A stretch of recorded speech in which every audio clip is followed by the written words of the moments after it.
Graphic audio. A movie in your mind.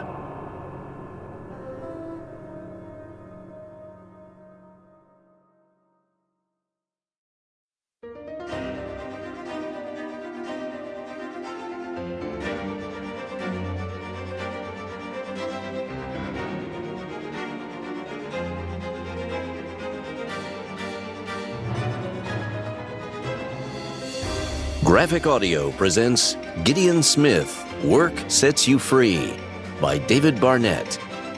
Narrated by Terence Aselford, with performances by Bradley Smith, Michael Glenn, Christopher Sheeran, David Coyne, Elizabeth Jernigan, Ren Casey, Eva Wilhelm, Richard Rowan, Michael John Casey, Christopher Walker, Nanette Savard, James Konachek, Kimberly Gilbert, Thomas Penny, and Todd Schofield. Gideon Smith, Work Sets You Free.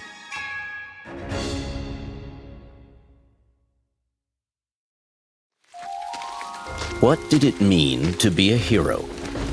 It was a question Gideon Smith asked himself with increasing frequency as he strode along a road that became a track, that became little more than a river of mud. The endless rain fell from the black sky, tall hedges on either side giving him little clue as to where he was.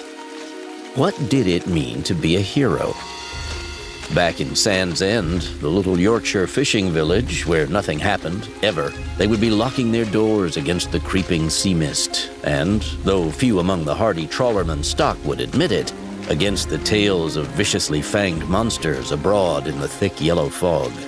Tales spread by the tongues of children, but coming so close after Gideon's father had been lost at sea, his trawler, the Cold Drake, abandoned and lifeless on the morning tide. In nearby Whitby, the writer Bram Stoker would be sharpening his wooden stakes, searching now by himself for the blood-sucking ancient evil he believed had come ashore and was terrorizing the countryside. And Gideon had left them, left Stoker alone to tackle his Transylvanian vampire, left Sand's End at the mercy of the black-eyed creatures that stalked the mists. Whatever it meant to be a hero, Gideon Smith wasn't it. But somewhere in Queen Victoria's London, beneath the tracks of the rushing stilt trains, in the shadows of the dirigibles passing high overhead, among the many miracles that were daily occurrences in the capital of the British Empire in the year 1890, he would find a hero. He would find the only man who could tackle the enemies and mysteries piling up to plague Sand's End. He would find Captain Lucian Trigger, the hero of the Empire, whose globe-spanning adventures were recounted every week in Gideon's favorite story paper, World Marvels and Wonders. Captain Trigger would not be slopping through the mud like this in pitch blackness, with no idea how far he was from London. Gideon had begged a lift from a mail coach out of Whitby, but had been put off in the middle of nowhere. With each step, he wondered if he was as insane as they thought him in Sand's End. With his tales of savagely clawed fiends and mysterious deaths at sea, they would tell him that he was grieving for his father, that he should be organizing the funeral, preparing to inherit the Cold Drake and fish the seas off Sand's End, as Arthur Smith had done, and as Gideon Smith was expected to do. He might have turned back then, sodden and miserable, and trying not to think about his father lost at sea, had the track not widened and become firmer underfoot, and had he not spotted a light in the distance. It was a way station of some description, an old coaching inn. Gideon might be able to use his meager resources to beg for a bed for the night, even if it had to be in the stables. He peered through the driving rain. There was a vehicle parked outside, what looked like a long steam omnibus. Even closer was the faint glow of a tobacco pipe, attached to a dark figure sheltering in the lee of the omnibus. Gideon got close enough to hail him, a short, wiry man with a rattish face dominated by a huge, gout-ridden nose, dressed in a shapeless brown suit with a battered derby on his head. Looking for a ride? Gideon joined him in the shelter of the vast black-painted vehicle. It was a grand thing. Name's Caramel. Gideon Smith. Well, Gideon Smith, need a ride, do you? I'm bound for London. Yeah, mighty expensive getting to London. Still, there are ways to travel for those that are in the know, if you know what I mean. Not really. I can get you on this omnibus heading south. Mighty fine vehicle, sprung seats, food and drink laid on. And how much does that cost? That's the thing, Mr. Smith. Not a penny. Not even a halfpenny. Free, gratis, and for nothing. You're taking me for a fool, Mr. Cattermole. Try someone else. Cattermole laid a hand on Gideon's arm. Not so rash, Mr. Smith. Oh, my, you're a strong fella, ain't you? Just the sort to get passage on the omnibus. They don't let just anyone on, you know. And who are they? Cattermole led Gideon around the vehicle to the side door, where there were 24 or so men milling around it, and beyond them figures in long black gowns and headdresses. This is the Ascension, and them is they. The impoverished sisterhood of the Stony Resurrection. Nuns? Exactly. Nuns. And they what? Take people as a charitable gesture or something? Exactly, Mr. Smith. Brains as well as brawn, I see. A charitable gesture. You get on the omnibus, signs a form, and off you all go. A form? What kind of form? The usual. They gotta feel they're getting something back for their charitable gesture, see? They want you to sign a form saying you'll devote your life to the service of the Almighty. It's just a formality, of course. I mean, who doesn't devote their life to the service of the Almighty anyway? Like I said, just a formality. And they don't want any money at all? Well, you being there and signing the form is payment enough for them nuns. Gideon pondered for a moment. His dad had always said that if something seemed too good to be true, it probably was. What's your part in all this? Cattermole looked at his hands. Just doing my bit for the sisterhood. Part of my life of service to the Almighty and all that. Anyway, you interested? If not, I'll move on and find some other passengers. All right, take me to the sisterhood. Good lad. Soon be on your way. Gideon allowed Cattermole to lead him to the knot of men waiting in the rain on the muddy track outside the coaching inn. They were all somewhat down at the heel, their boots worn and patched, their shapeless clothing ragged with the memory of better days and bad times. Gideon stood alongside a man wearing little more than tattered rags, whose lined face and calloused hands spoke of a lifetime of toil. Gideon Smith, of Sanson. James Prudence, of all over the place. I go wherever the work is. You're headed to London too? I done 40 years of hard work on farms, in mills, on the sea, where it is. Then I had a word with myself. Said to myself, James, why you work your hands to the bone day in, day out, in, year out, for just enough money to put bread in your mouth, and sometimes not even that? Why not go to London, find work there? I done time as gameskeeper in my youth. Maybe I'll find work in the zoo, tending the elephants and whatnot. You? London. Not for work, though. Trying to find someone. Do you know Captain Lucian Trigger? The hero of the Empire from the penny magazines. What you want him for? Trouble back home. And only he can help. Then you'll find him in London, if you've a mind to. Everybody who's anybody's in London. Aye, look, they're opening the doors. There was a driver in a smart black uniform and 3 nuns, all with scrubbed, plain faces and broad smiles. One of them, brandishing a clipboard, stepped forward. Gentlemen, my name is Sister Annunziata, and I welcome you most warmly to the embrace of the impoverished sisterhood of the Stony Resurrection. I can see that you have all had hard lives, that you are no strangers to hard work.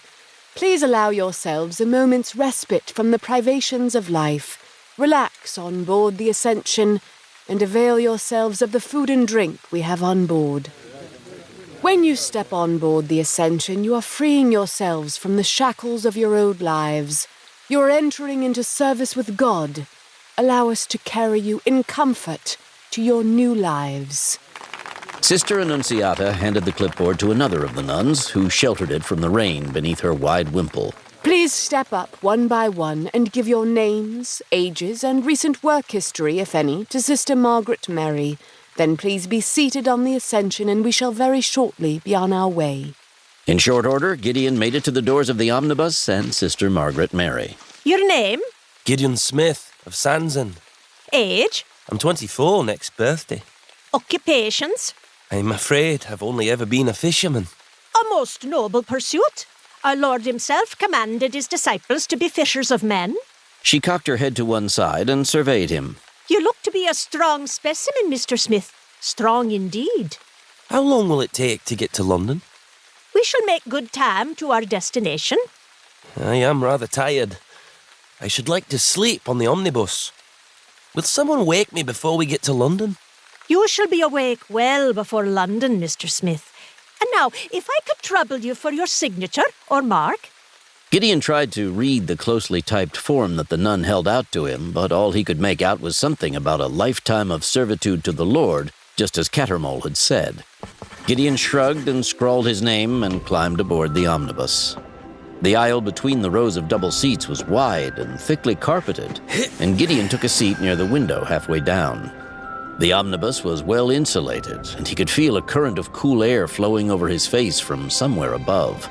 The sisterhood might be impoverished, but they had spared no expense with the ascension. James sat down beside him and looked around. Grand, he says, Gideon. Grand as anything I've seen. He smiled broadly as one of the nuns pushed a small cart along the aisle, handing out mugs of tea and sandwiches wrapped in greaseproof paper. Hi. James looked with watering eyes at his corned beef sandwich. As grand as anything I've seen. God bless the impoverished sisterhood of the Stony Resurrection. As the driver fired up the omnibus, Gideon saw the nun Sister Annunziata talking with Cattermole. From within her habit, she produced a roll of money, and he took it with an obsequious bow. So he wasn't just working for the furtherance of the Almighty, then. Sister Annunziata joined the ascension, and the omnibus moved along the dirt track. The furnace and coal supplies were hidden in the bowels of the vehicle, and the ascension built up an impressive head of steam. Gideon watched the dark countryside flash past through the window, and after a short time, his eyes began to droop as he happily fell asleep.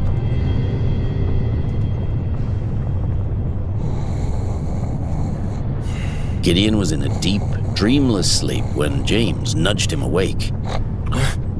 He blinked and peered through the window. It was still the middle of the night, and the omnibus was moving into a gravel courtyard. He could make out what looked like a big house shrouded in darkness. Are we in London already? No, nowhere near. Somewhere south of Leicester, I think.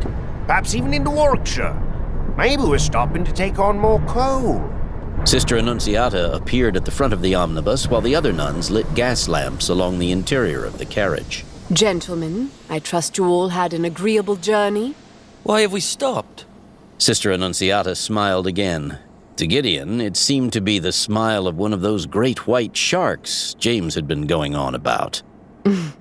We need to rest in preparation for the next leg of the journey. You will each be given a bed and water and breakfast in the morning.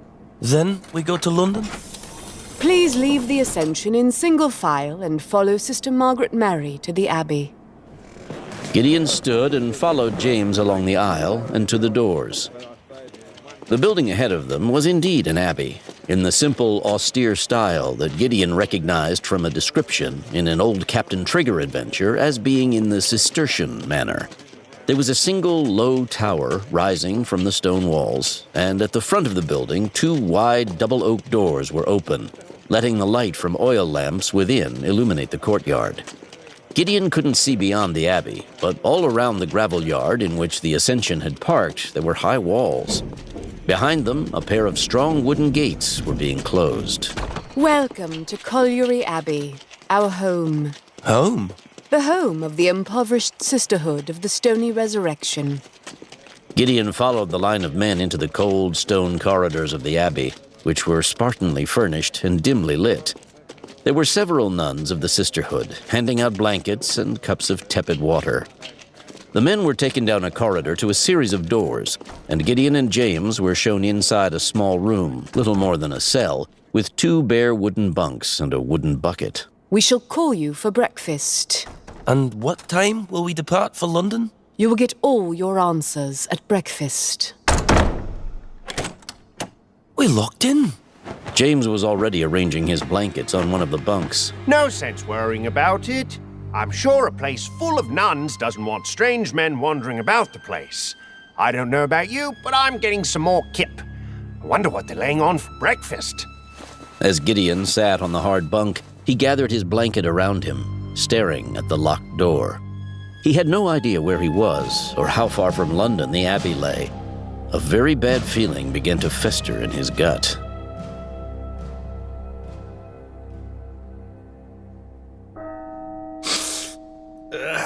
Gideon must have dozed because he awoke still sitting, his neck aching. Slept like a baby. They mentioned breakfast, yes? Gideon and James joined the other men as they were led along the corridors to a large hall, laid out with many long trestle tables. It was empty, save for the 24 of them who had traveled down on the ascension. Everyone take a seat at the tables nearest the back wall. Plates of bacon and eggs were brought out, and strong coffee and water supplied in large jugs. While they ate, the nuns waited beneath a portrait of Queen Victoria on the wall. It is time for quiet. A small, hunched nun, with a lined, stern face and wearing a more elaborate wimple than the other sisters, entered and took her place facing the men. Gentlemen, I am the abbess, and I welcome you to Colliery Abbey. I trust you slept well and have breakfasted heartily? That is good, for there is much work to do. I thank you all for taking passage on the ascension and for vowing to devote your life to God's work. Gideon paused, the cup of coffee at his lips. Before we begin, however, I would like to tell you something of our Lord. Following his betrayal and death on the cross for your sins, he was buried in the cool earth. Mark chapter 15 tells us how Joseph of Arimathea begged the body of Christ from Pontius Pilate. And he bought fine linen, and took him down, and wrapped him in the linen, and laid him in a sepulchre which was hewn out of a rock, and rolled a stone unto the door of the sepulchre. It was the rock, the earth, into which the body of Christ was entombed that held him in trust until the time of the ascension, when he rose to join his heavenly Father at his right hand in paradise. Thus, the earth gives life, and continues to give life to us today, in the year of our Lord, 1890. Sisters? The nuns began to unfasten the doors at the back of the hall and slide them back, revealing the hidden scene at the rear of the abbey. Sunshine flooded the hall and unveiled the vast field that stretched out beyond the doors. Colliery Abbey was aptly named, for beyond the buildings lay the ravaged landscape of a coal mine, with 3 sets of tall pithead gear. There were men dressed in rags crawling over the site, pushing huge wheeled tubs of black coal along tracks that crisscrossed the land, and, Gideon guessed, many more toiling underground. Now he understood why the hall had so many tables. There must have been hundreds of men working in the Abbey's deep mines. Tentatively, he raised his hand. I understood I was going to London. Oh, and who told you that? Gideon paused. The nuns had, in fact, never mentioned London. Neither had the Weasley swine Cattermole, now he came to think of it. He put his hand down and glowered. He had been duped. You expect us to work in your mine to pay for our passage? Just as the earth gave renewed life to Jesus, so it gives power to the empire. London's interests across the globe depend on the coal that fires 1,000,000 furnaces. The impoverished sisters of the Stony Resurrection have made it their lives' work to provide, in part, this coal. As Christ ascended to heaven, thus does England ascend to glory, on coal mined at Colliery Abbey. So, no, I do not expect you to pay for your passage by working in our mines, sir. She held out her hand and was given a piece of paper, which she read with narrowed eyes. No, Mr. Gideon Smith of Sands End, not pay for your passage. You have signed this release vowing that you will spend your life working for the Lord. The abbess swept her hand toward the mines. Welcome. to your life's work. Still numb, Gideon allowed himself to be organized into a work detail with James and half a dozen other men who had traveled on the ascension with them, and led into the grounds of the colliery that spread out behind the abbey. He squinted in the morning sun at the high walls that surrounded the huge site. A middle-aged nun armed with a wooden clipboard checked off all their names with a pencil. You gentlemen are lucky. You are to get close-up experience of the work we do here in the name of the Lord. Follow me. Gideon fell into line with the others as the nun marched toward the brick and wood tower of the nearest pithead winding gear. This is ridiculous. They can't expect us to stay here and work in the mines, surely. We signed the papers. So you're just going to accept it? Spend the rest of your life working here? What about London Zoo? The great white sharks? Like I told you, I go where the work is. These nuns put on a good table. They put a roof over our heads. I've been in worse jobs, and let's face it, London Zoo was just a stupid dream. But we're prisoners. James shrugged again in front of him. The nun led them to a broad-shouldered man with a craggy face, ridged with lines inlaid with what seemed to Gideon to be years of coal dust. He appraised them with a furrowed brow. New recruits for you, Mr. Denham. Fresh off the ascension last night. Had a good sleep. Had a hearty breakfast. You'll need it. Hard work ahead of you, chaps. Oh, and watch the one at the back. Our Mr. Smith. Dissenter, is he? Thought he was bound for London for some strange reason. There's always one. So where are the others? The other dissenters? Have they left? Oh, left? Mr. Smith, is it? You think workers just walk out of Colliery Abbey? Take a look. Gideon followed Denham's outstretched arm and looked more closely at the stone walls that surrounded the site. There were towers with sloping wooden roofs at intervals along the boundary, and evidently some kind of walkway along the top of the walls. He could make out nuns in the towers and occasionally patrolling the walls. He looked closer. They were armed, with rifles. The other dissenters do what everyone else does. Buckle down and work in service of the Lord. Some need more persuasion than others. Now come with me, gentlemen, and I shall show you your new place of gainful employment. The winding gear was double-headed, and thick steel cables plunged deep into a black shaft that was fenced off with wire. Denham pointed to the far end of the site, where Gideon could make out a squat steam engine sitting on a set of dead-end rails. That coal goes into those trucks and off to all corners of the Empire. You will work in the satisfaction that the coal you dig will fuel Queen Victoria's reign for many years to come. Now, any of you fine lads done pit work before? James raised a hand. Did a bit up near Newcastle. Excellent. Well, time's wasting and there's no better opportunity to get to work. Let's get to the nub of the matter, shall we? After Denham pushed a large button, a set of cables brought into view an open-topped cage, just big enough for all of the men to fit into. Gideon didn't get in. He looked doubtfully at the black hole that extended God knew how far beneath his feet. He looked at Denham. How did you get into this work? Same as everyone. I was looking for employment and was lucky enough to meet with the Sisterhood over at Manchester, Piccadilly. 6 years back now. I worked hard and kept my head down, and eventually made supervisor. You do the same, and who knows? Perhaps you can have my job when I get too old for it.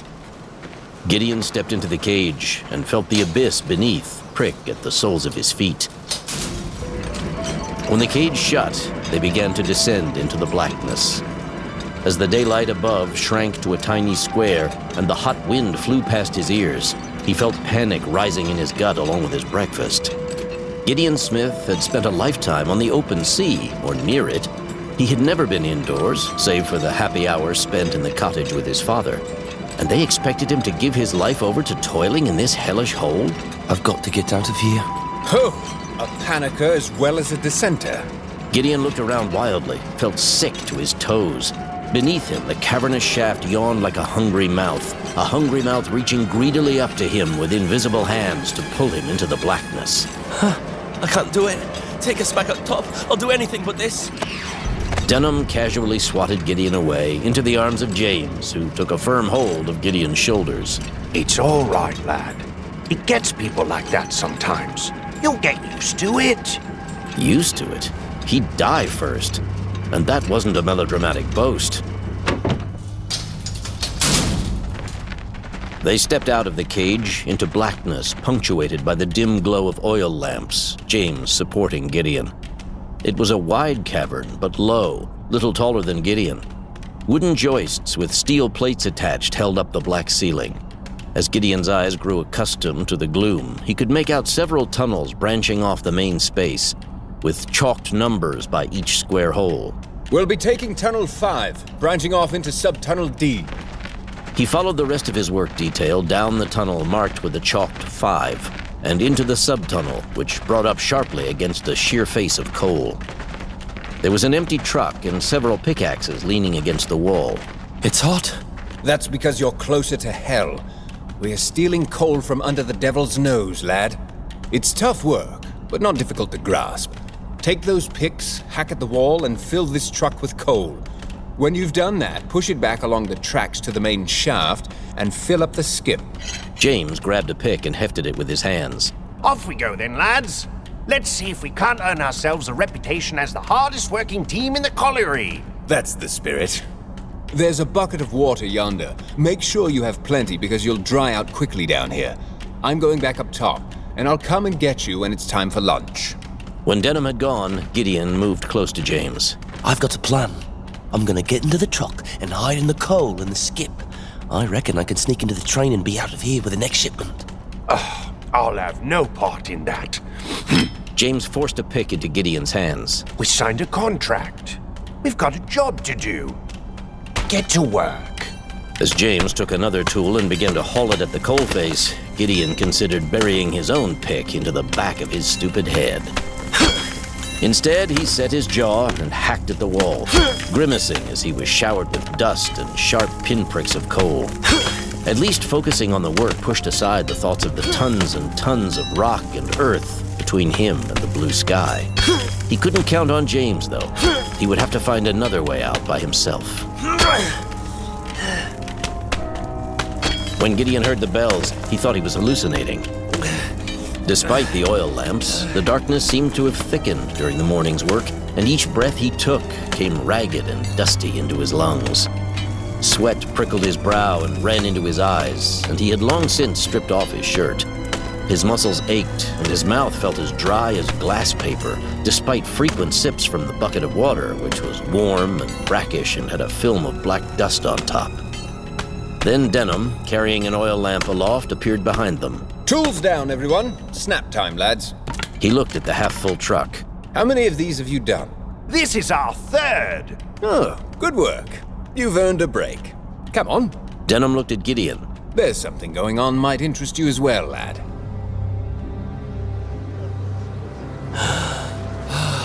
Back on the surface, Gideon had never been more happy to see daylight, to feel the sun on his head.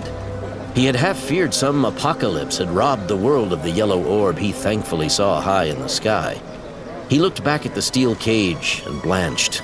He could hardly bear to even think of going down into that hot, airless shaft again. It was the first time that Gideon had seen in its entirety the body of men who worked the Abbey colliery.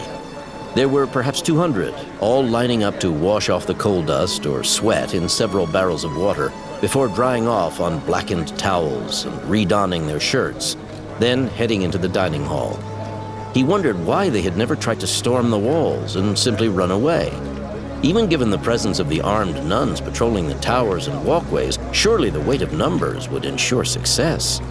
Then he noticed James's face, smiling broadly at a good morning's work, and saw the expression replicated all around him. These men were happy to be here. They had been given jobs, given purpose. No matter that they were little more than prisoners in a labor camp, they were the sort of men who needed someone to tell them what to do, and were more than glad to follow orders. Gideon plunged his head into the barrel of water. He allowed it to wash away the dullness he had felt creeping up on him in the depths of the mine. If he was going to get out, he was going to have to go it alone. Despite himself, Gideon ate heartily of the cold meats and vegetables laid out on the long tables and drank deeply of the weak beer the nuns served up. As the men were finishing their meal, the abbess stood at the head of the room. Gentlemen, today is a rather special day for Colliery Abbey because we are saying goodbye to one of our number. Gideon perked up. Saying goodbye? So people did leave the abbey? At the abbess's prompting, a thick-set man with a bald head and a drooping white mustache flecked with coal dust stood up beside her. Alois came to us 2 years ago. He had been a customs official in Austria, but fell on hard times when the war between France and Spain spilled over into the Germanic countries. He was forced to come looking for work in England, and was lucky enough to meet the Ascension in Bristol. Unbeknown to Alois, he had left his wife Clara with child. The family has been looking for Alois all this time, and finally came to us yesterday with the news that in April last year, Clara gave birth to a healthy boy. What is he called, Alois? Adolf. Young Adolf. In light of this, we are releasing Alois from his contract to return to the bosom of his family. But we know that he will take with him the lessons he has learned here at the Abbey, and that his time here has been well spent. I am very grateful to the Sisterhood for giving me this opportunity, and I will bring up my boy with the principles impressed upon me by the abbess. And what will you tell Adolf of your time here, Alois? Work sets you free. Could a young boy have a better start in life? Alois will be leaving tomorrow evening with the Ascension, which is due on a recruitment drive in Liverpool. I know we all wish him well.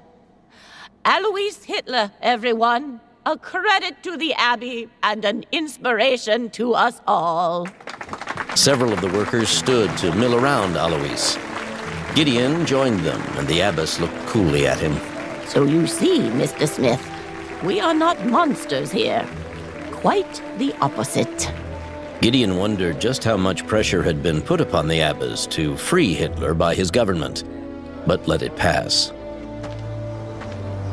He went out into the sunshine, where James was having a smoke before the afternoon shift started. He looked at Gideon. Settling in any better? Never. This is inhuman. Back in Newcastle, when I worked the pit, they had children doing some of the jobs we're doing today. Children, Gideon. You want to talk inhuman? At least the Sisterhood is keeping the bairns out of the mines. 3 workers in clean overalls and with blue armbands on their left sleeves passed by. Who are they? Crew of the Ascension. It needs 6 to keep moving. Uses an awful lot of coal in its double furnace beneath the main carriage. And how does one get to crew the Ascension? It takes more than one's morning work down the pit. Only trusted workers who have put in their time get to make the grade. Denham looked appraisingly at Gideon. Something to work towards, perhaps. Who knows? Give it 10 years, you might be wearing that blue armband. Now come on, you lot. Get back to work. That coal isn't going to dig itself. Gideon trailed the other men as they went with a hateful jollity back towards the mine shaft. He couldn't do it. Couldn't do one more afternoon down there, let alone the rest of his life. He could barely breathe even thinking about it. He stopped and surveyed the high walls, the nuns patrolling with their rifles. Surely they wouldn't. They were nuns. Nuns didn't shoot people. They didn't keep men as slaves. Gideon shook his head. He wasn't going to put up with it a moment longer. He was fast and strong and young. He could do it. Throwing his tools to the ground, he set off at a sprint toward the nearest wall. It was made of rows of stone sets, which afforded plenty of hand and footholds. Stop! Get back here! Ahead, high on the walls, the nuns gaped at him for a moment, then looked at one another as if unsure what to do. Gideon kept running, the wind blowing his hair behind him, the beautiful free wind that had coasted along from God knew where. No, they would never take him back down there. He would rather die. Gideon launched himself up onto the wall. Wait! Don't shoot! Gideon continued to climb, but felt a firm hand grasp his belt. He turned as he was pulled from the wall to see the grim face of James Prudence with Denham. You bloody fool!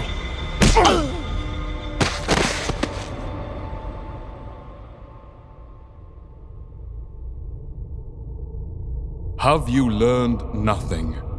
Somewhere in the darkness, hovering between sleep and wakefulness, Gideon heard the voice or at least what he imagined the voice to sound like, as he'd never heard it, of course, of Captain Lucian Trigger. Gideon struggled to sit up, but blind and bodiless, he failed. Have you learned nothing all those years, reading my adventures? But what would you do? Think.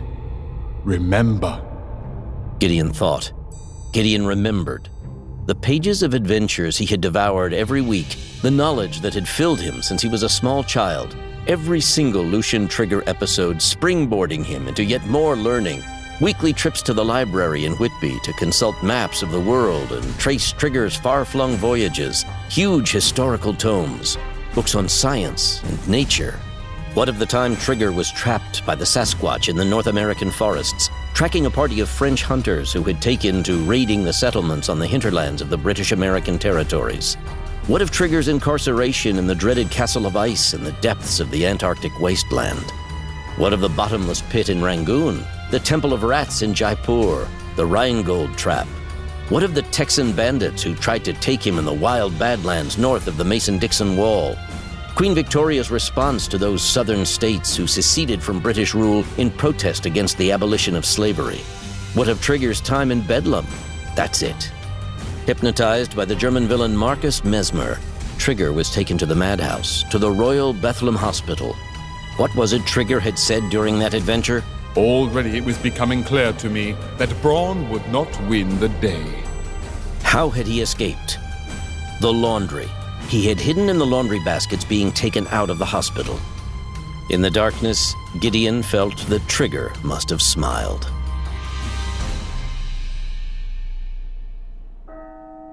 Gideon stood by the window on the 5th floor of the infirmary and watched the sun sinking. He saw it was the end of the day's shift, and the men, dirty and tired, were streaming from the 3 shafts to the dining hall far below where he stood. He tried to pick out James Prudence from the river of dusty men, but they all looked alike from that distance. Gideon wondered if James had earned himself some special privileges for so heroically foiling his escape attempt. An extra portion of meat at supper, perhaps. Another ladle of boiling water for his bath. Gideon hoped James was feeling pleased with himself. He'd taken Gideon out with one punch of his meaty fist, spreading his nose across his face, or so it felt like. Gideon stepped back and inspected his ghostly reflection in the thick glass. His eyes were rimmed with black bruising, and his nose was swollen and delicate. His head hurt at the back where it had snapped back against the stone wall, knocking him out. He'd awakened an hour ago, in the metal cot in the infirmary, a young nun who refused to meet his eyes, arranging a jug of water and a cup on the bare bedside table. Gideon had asked her where he was, and she'd explained about the infirmary 5 floors up. He'd asked her what her name was, and she'd blushed and scurried out, locking the heavy wooden door behind her. He waited for what he thought was inevitable, a visit from the abbess. And waited. And waited. He stood at the window again, watching the shadows lengthen and merge in the darkening colliery. Far beyond the pitheads and the slag heaps, he could make out a small corner of the abbey grounds given over to what he first thought were saplings. His heart sank as he realized what they really were. Wooden crosses in ordered ranks. It was a graveyard. When those nuns said a life in service to the Almighty, they really meant it. He turned, but it was not the abbess come to punish him. The young nun brought in a tray of food, her head bowed, and laid it on the bedside table. I wasn't expecting supper. She looked up at last. She was quite pretty. We're not about to starve you. I thought that might be part of my punishment. You're in the hospital wing, not the prison. You took a nasty blow out there. Gideon twitched his nose and winced at the pain. James had given him a good old whack, and no mistake. The nun looked about to leave. I thought the abbess might come to see me. The abbess? Come to see you? Why? Well, the escape attempt. You think the abbess comes to see every newcomer who tries to escape? Dissenters are 10 a penny. She's far too busy for that. What happens to them then? What punishment do they get? You were lucky your mate gave you a belting. If you'd got any farther. She looked out of the window beyond Gideon, and he followed her gaze to the silhouettes of the armed nuns patrolling the high wall and the graveyard beyond the mines. They should have shot me. I won't go down in that pit again. I can't. You will. You have to. But not yet. We'll put you on light duties for a few days. Gideon continued to look out of the window. At the far end of the compound was a small gate set into the wall, and he noticed 4 nuns pushing a small truck along the rail track towards it. A truck piled high with what looked like dirty linen. He could only just see beyond the wall in the gathering gloom, but was that the glisten of a small river or beck in the countryside? So, there's no punishment? The girl smiled. The action lit up her face. Gideon felt a sudden pang somewhere in his stomach. He had never had time for girls, not with the fishing, and there were no girls in Sand's End that met the admittedly high criteria he'd set for himself after a lifetime of reading the adventure stories. She must be honest and pure and beautiful and brave and... There'll be re-education, remind you of your contract, help you to serve God, scripture lessons, Bible study, that sort of thing. And will you be there?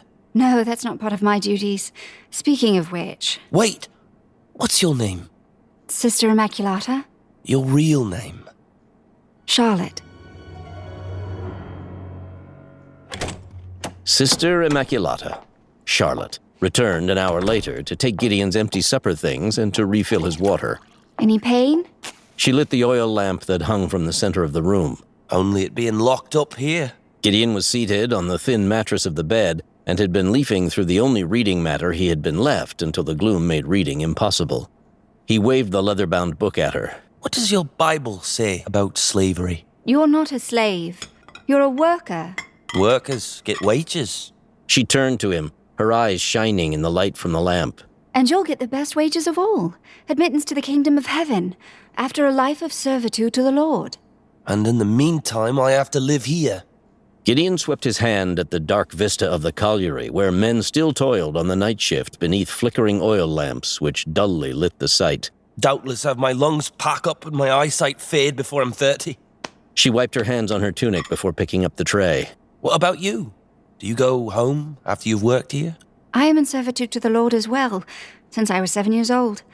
The Abbey's a great friend to the surrounding villages. It provides for families in return for service.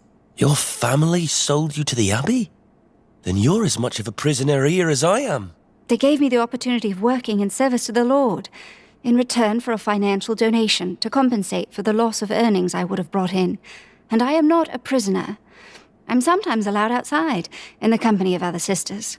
Gideon was silent for so long, Sister Immaculata turned to go. Wait, does no one escape? No one tries to close this place down? The work we do here is very valuable to the Empire. More valuable than liberty? Perhaps you have answered your own question. After all, no one has tried to close down Colliery Abbey. Then William Wilberforce might never have even bothered. John Wesley might never have been born. In the heart of England, we behave no better than the warlords of Texas who we profess to hate, because they put men in chains. I should go. You probably should. However, you spoke of light duties along with my re-education. What kind of light duties? The kitchens, perhaps? Or the laundry? I really have to go. I've wasted too much time with you already. The laundry. I'll work in the laundry. I'll see what I can do.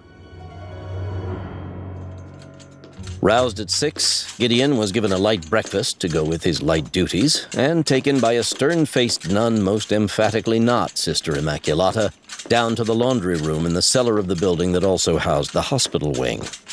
He had sneezed a shower of blood droplets onto his own pillow in the night, and his first task was to go and collect all the bedding from all the rooms occupied by men, this being a weekly occurrence, and Gideon being fortunate to start his duties on the day this took place.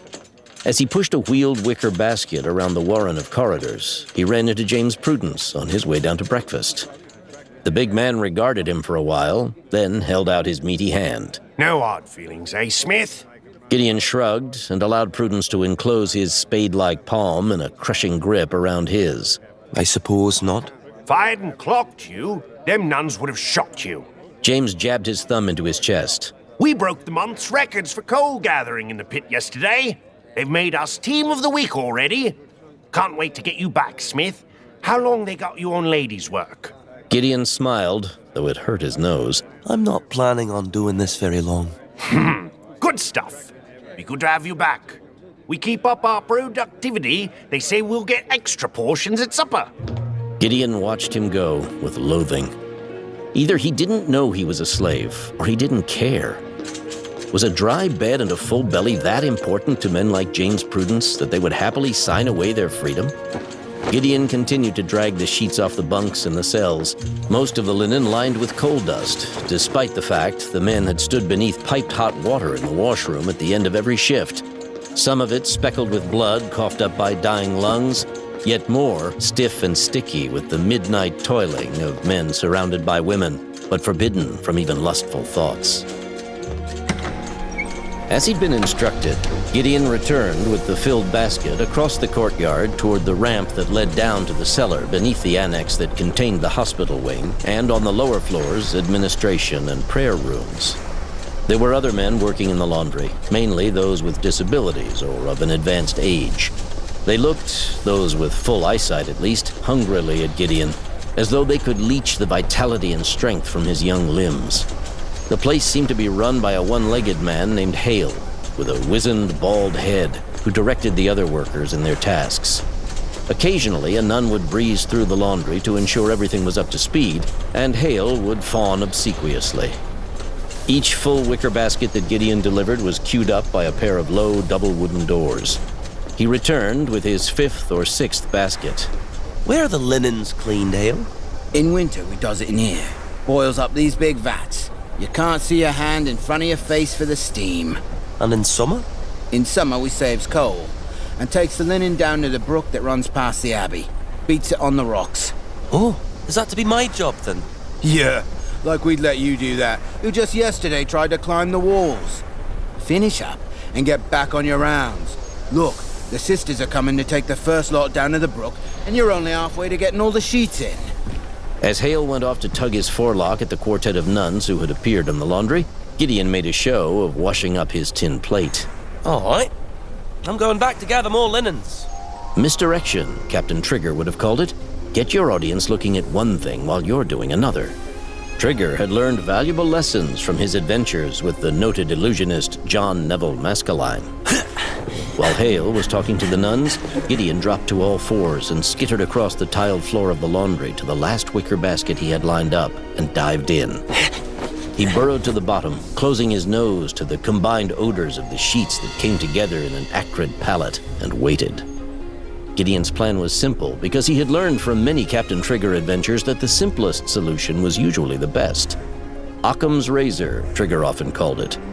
One by one, the nuns would wheel the baskets across the site and to the wooden gate Gideon had seen from his room, let themselves out beyond the colliery wall, and beat the sheets against the stones in the clear running water of the brook. When they pushed Gideon's basket through the gates, he would leap out and flee across the countryside, hoping that the nuns who patrolled the walls would be pointing their rifles inwards toward the site. The land beyond the abbey was clear for a couple of 100 yards, and then there was a line of trees, which he would make for. And he would keep running. In his head, Gideon counted off seconds and minutes, timing how long it took each basket load to be washed. The laundry doors swung open, the next basket being wheeled out after 16 minutes. There were 4 more baskets ahead of his. That meant at least an hour before they took his. Would his presence be missed in that time? Perhaps he should have chosen a basket closer to the doors. But he could hear Hale's cronies working about the laundry. There was nothing for it. He would just have to wait it out. The nuns must have worked quickly because he felt hands pushing his basket farther forward. Was it his turn already? He risked pushing his head, wrapped in a hood of a sheet, upward a little. He was outside the laundry, under the blue sky. His basket had been wheeled out ready. There was one more ahead of him. He saw the nuns taking the basket a little way down the track. Hand me the dibber, sister. Gideon shrank down a little as one of the nuns handed the other a long wooden stick.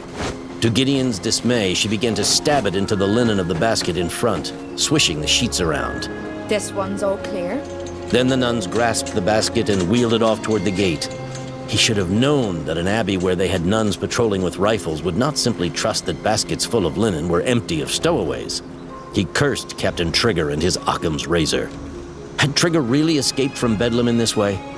Gideon felt suddenly stupid. How could he have hoped this would work? He would be found out, and who knows what punishment the abbess would inflict on him for a second foiled escape attempt. Sending up a prayer of thanks, Gideon peeked out from the basket again as a river of dirty men flowed around him.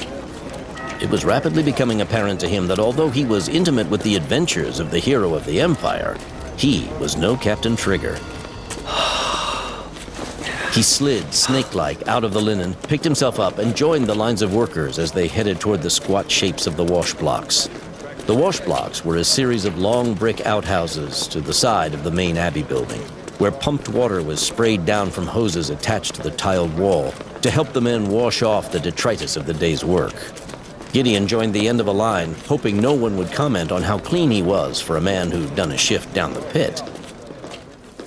Inside, he stripped off and stood under the cold water for a long time, until the other workers had gone to prepare for the evening meal. The immediate danger was past, but what should he do now? Before very long, he would be missed at the laundry, if he hadn't been already. Think. But he could think of nothing, and the door to the wash block opened again. Was he discovered? 3 men joined him, and he opened one eye and recognized them as some of the Ascension crew who had passed him by earlier. Oi, are you shipping out tonight? Aye, taking the Austrian out.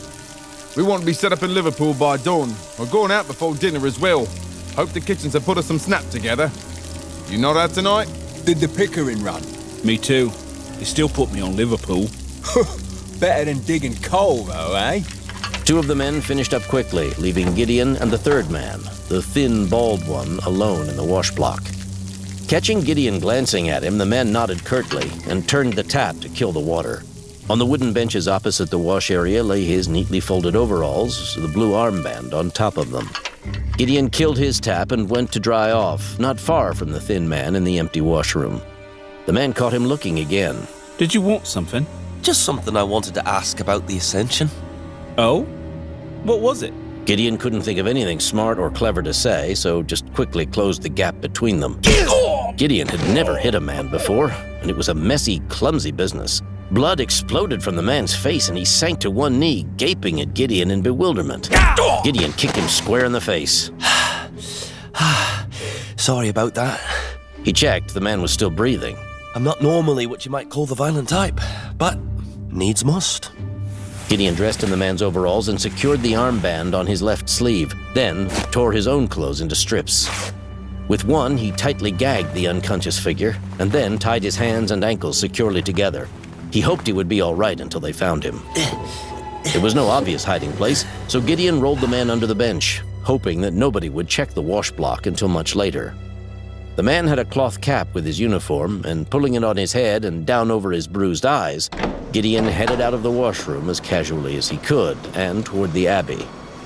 There was a clear run from the washroom to the front courtyard, where nuns stood sentry at either side of the large wooden gates. Gideon edged around the building toward the front courtyard, pulling his cap tighter and keeping his eyes on the ground as he passed 3 nuns walking in the opposite direction. The Ascension was parked on the gravel before the locked gates, and Gideon could see that the bottom half, which housed the engines and furnaces, was open. There were 5 crewmen there, and Gideon watched as 4 of them peeled off in twos and headed back toward the abbey, no doubt to collect Mr. Hitler and some supplies for the journey to Liverpool. He looked up at the clock tower. The men would be gathering for the evening meal, and he would very shortly be missed, if in fact Hale hadn't already raised the alarm. He hoped the Ascension got moving quickly. Gideon swiftly crossed the courtyard and veered inside the vehicle. It was mighty hot, and the furnace was already stoked. There was a good head of steam building in the pipes, and the remaining crewman, a thin-haired chap with a glass eye, turned to him. Gideon saw he'd been swigging from an earthenware bottle, which the man guiltily put down. Yeah, who are you? Where's Fellows? Gideon climbed into the small space and realized he hadn't got a workable story. He sent a silent apology to Captain Trigger and punched the man in the face. He slumped against the wooden wall and slid to his backside. Gideon shook the pain out of his mind. He'd never before hit a man until he was unconscious, and now he'd done so twice in the space of an hour. Gideon took the bottle. Whiskey. The Ascension crew were quite the chosen few. He swiftly propped the man against the wall by the furnace and turned expectantly. Who are you? What's up with Peterson? Gideon mimed, putting a bottle to his lips. Oh, not again. The abbess will have his guts for garters if she catches him drunk on the job. We'll just have to make do until he sobers up. Anyway, who are you? Fellows is ill. Gideon pulled back into the gloom of the engine room. They sent me to replace him on the Liverpool run. You're new, ain't you? I was a fireman on a settle to Carlisle, so they asked me to fill in on the Ascension, see how it goes. Apparently satisfied, the man crawled into the engine space. You'll have to shovel coal until Peterson wakes up then. They've got the Austrian on board, so we can get off soon as the abbess has had her say. Gideon panicked. Was the game up? He grabbed a shovel. This firebox needs more coal. I'll get it fired up. Through the door, he could see the bottom half of the abbess, flanked by 2 other nuns. She was standing next to the man who had just turned up, evidently the leader of the crew. Gideon prayed that he wouldn't mention him, and he didn't. Godspeed. The man climbed in and pulled the doors closed. She all set? Gideon nodded, sweating in the confines of the dark place. Let's get this show on the road then. He gave the signal to the driver that they were ready. Gideon couldn't see out of the steam omnibus and held his breath as the vehicle surged forward, gathering speed until he was sure they had passed through the gates. Gideon smiled wanly in the dark. From the glow of the blazing coals, he could see the man from earlier studying him. Settle the Carlisle line, you say? Gideon nodded. Behind him, he sensed a movement. Gideon bent over, backed towards the doors as Peterson came around. They were traveling at a fair lick now, putting beautiful distance between Gideon and the colliery abbey. But was it enough? Peterson rolled his eyes, and then his gaze settled on Gideon. What? That bastard hit me! The other men all turned to him. Gideon kicked the doors open and gave them all a small wave. He hit the road hard, but managed to stay conscious. The Ascension was powering on along a country lane toward the sinking sun. Would they stop? Gideon didn't wait to find out. He had torn his shirt and felt blood on his right arm, but otherwise was unhurt. Hunched forward, he ran at full tilt through a field of corn, roughly heading south until he had left the road far behind him. He crossed 3 more fields and allowed himself to rest only when the sun was on the verge of disappearing. He had no idea where he was, but at least he was free. He could see no signs of human habitation, so decided to continue walking south. Surely that would bring him to London eventually. There he would find the hero of the Empire and save Sand's End. What did it mean to be a hero? He had no more idea, nor was he as certain that Captain Lucian Trigger had all the answers. When Gideon felt the dust of Colliery Abbey scrape his throat, he wondered whether one hero was enough for this world.